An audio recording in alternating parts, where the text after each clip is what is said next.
due to some minor technical difficulties watching the first few minutes of this interview. But it picks up right where we're talking about DJ Spills, Dread Nasty, former monikers of the music evolution of Dynamique. Samples kind of help you it's kind of like a handicap for you to learn as you go. And of course, there's really good samplers out there that like make a living doing it. It's crazy. But I've kind of moved over to doing more original stuff now that I've learned how to do things a little bit better. Yeah, the fundamentals. Because you mean you I guess your big shift would have been with Love or Lifting Us Up. I wasn't able to find a copy of it, but I did get to hear that Mystery Skulls remix. So I sort of figured that's sort of when you made that change that was like really the first like full song that I made, and I like found an acapella, and I kind of just like threw it together, and like a lot of people really liked it, and I was like, people are actually kind of liking this more than the dubstep stuff, so I kind of just dropped all that instantly. I was like, all right, well, this is what I'm going to do, and that's when I started getting more into like the French house stuff, like Cried More and Daft Punk and things like that, and I was like, okay, I'm just going to go from here and kind of just kick this off. Speaking of French, too, did that sort of work out in your favor in terms of the name? I mean, it is more of a French than, say, a North American way to spell it. Well, I was going to spell it the American way, and then it was taken. But I said, well, if I'm going to start off doing like French house and things like that, I might as well just like kind of add that into my influence with my name. And like the reason I chose that name was when I started, like, well, I want to make a whole bunch of different genres and kind of like be dynamic and like be one of those guys that can do everything. And of course, like starting out, there's no way you can do that. But I think I'm getting to the point now where I've kind of done that. I've done like future bass, and I've done like a little bit of R&B and like house and disco and things like that. So I've kind of lived up to it somewhat. But that was like the whole reason that I chose that when I started. Yeah, it totally worked out in terms of both the genre and the way you've been able to bounce between specific genres. But like if you're at like a family reunion and Auntie Dynamique comes up and she's like, "Oh, I hear you make music." Like, what sort of how does that conversation go?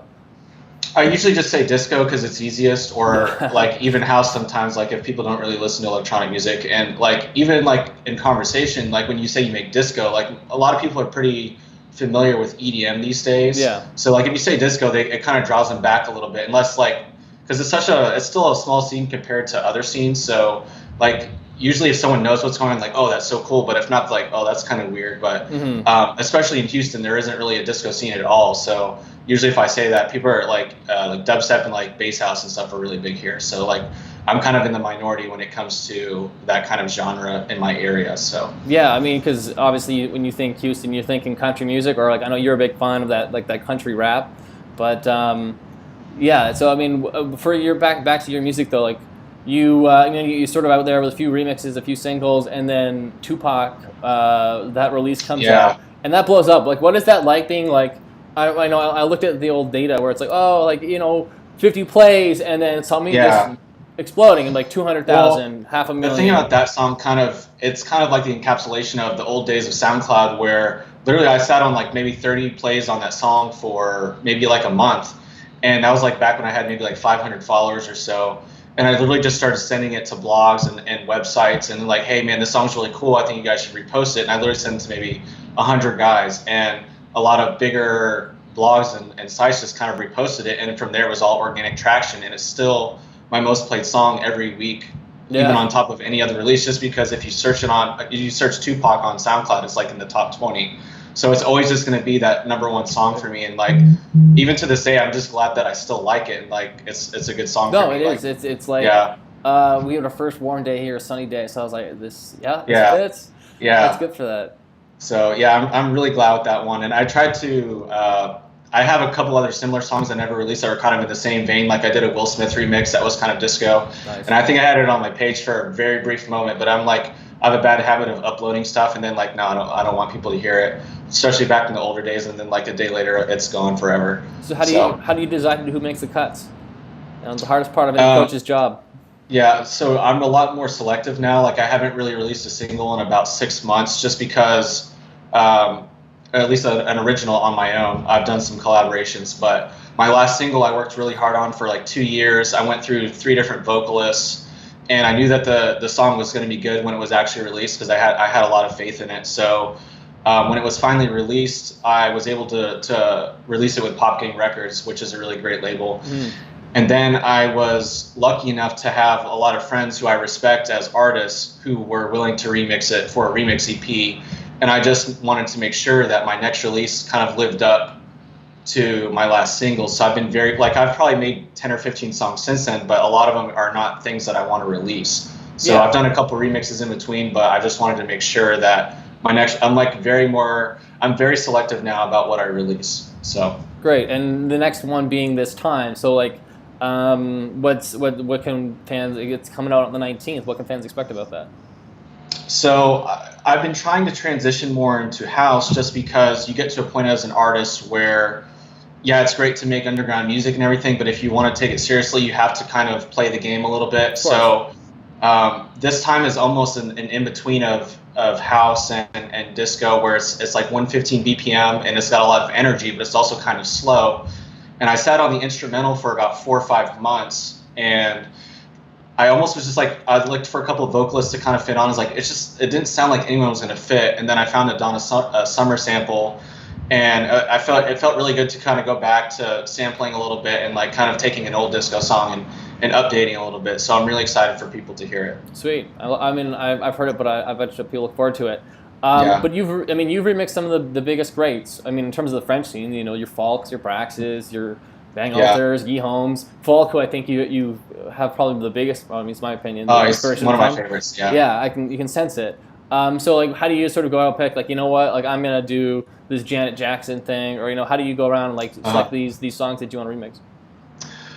It's really weird. Is I almost built the instrumentals first, and then I searched for vocals that fit it later. Like especially the Janet Jackson one. I built that instrumental. I said I really need like a really cool vocal that's really light and like summer vibes that will go on top of this. And I literally just searched on top of acapellas that fit that key, and then I just find one and it almost just plugs in like with a little work. But that's how that came to be. But like when I remixed Stardust, I was like, I've always loved this song, and I feel like I'm a good enough producer now where I can actually do it justice. Mm-hmm. And so like when you remix like one of your favorite songs and like it's received well, that makes me feel really good. So yeah, no, I totally agree. But so, and how does that differ from like, you said you built your sort of your instrumentals up first from the ground up and then adding in the vocals, and how does that differ, say, from when you're going and approaching like an original work? You said you went through a vocalist 3 times. Do you sort of have a different approach in terms of remixes versus singles?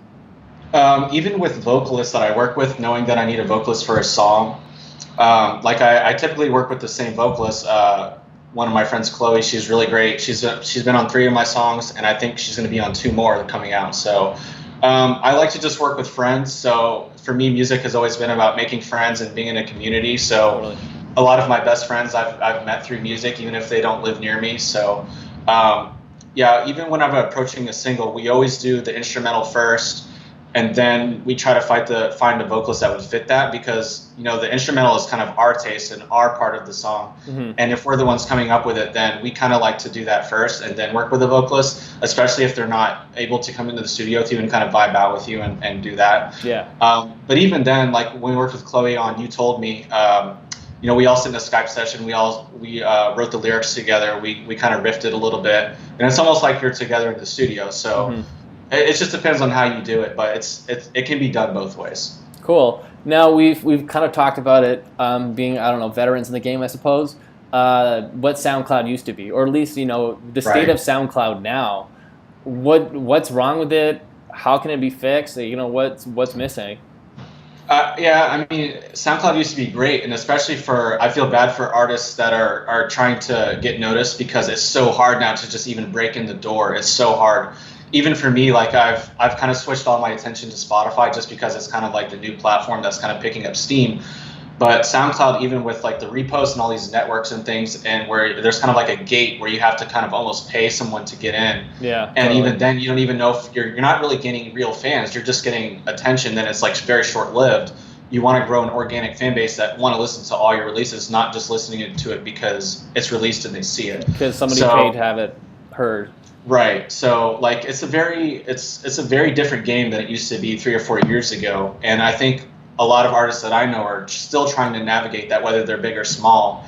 They're still trying to navigate, like SoundCloud is still a huge platform. You should post there, but maybe that's not where all your attention should be. So I think a lot of people are starting to shift more towards Spotify, and even then it's kind of hard to promote yourself on Spotify because you have to be curated in the playlist, there's no social aspect. Exactly. So I think we're still in like a rift of in between what's the old SoundCloud was and maybe what the next generation platform will be. So I was kind of excited when SoundCloud said that they, it was potentially going to be shut down, just because any artist that's worth it, if there's a completely level playing field, all the good artists are going to get noticed again. Yeah. This is what happens. It's good music is going to get noticed. Those are your true fans, right? They weren't looking for you. Exactly. So yeah, I'm just kind of, that's why I've also been very selective about what I release and when, just because it's a lot harder to make a successful release now. And I think a lot of people are feeling that. Totally. No, I can see from this side of the spectrum. So you've been on like an 8-year grind, if you really go back to it. Yeah. What advice can you give to people who are either just on that come up, especially with how things have changed, or people who are just like, I've been at it. Like, I think the breaking point's like 4 years, but who's like that third year like inning stretch? They're like, fuck, like should I keep up with this? I mean, I know some people that didn't start producing until they were in their 30s, and they become great producers. Everyone has a different path that they have to take, and it takes everyone a different amount of time. Like for me, I started right when I started getting traction about 3 years ago. My SoundCloud got deleted because I uploaded a Justin Timberlake remix, and I had to essentially start from scratch. And I literally took 3 or 4 months off. I was like, well, I don't know, it's going to be really hard. But then I just started uploading new music 3 or 4 months later, and it kind of pushed me to make my music better and kind of get noticed. And I got really, like, one of my favorite releases of all time is my single Just Stay, because it was like the first song that I completely produced. Like, I did vocals on it with a vocoder, and like it just felt like my track.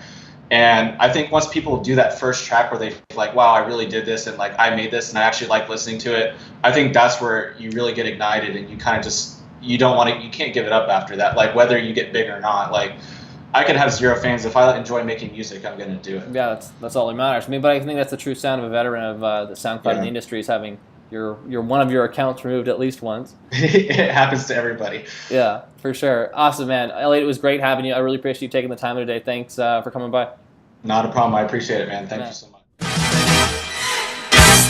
I love the way you activate your hips and push your ass out. Got a brother wanting it so bad I'm about to pass out. Wanna dig you, and I can't even lie about it, baby. Just alleviate your clothes, I'ma fly out. Catch you at the club, your hips have got me feeling. Body talking quick to me, but I can't comprehend the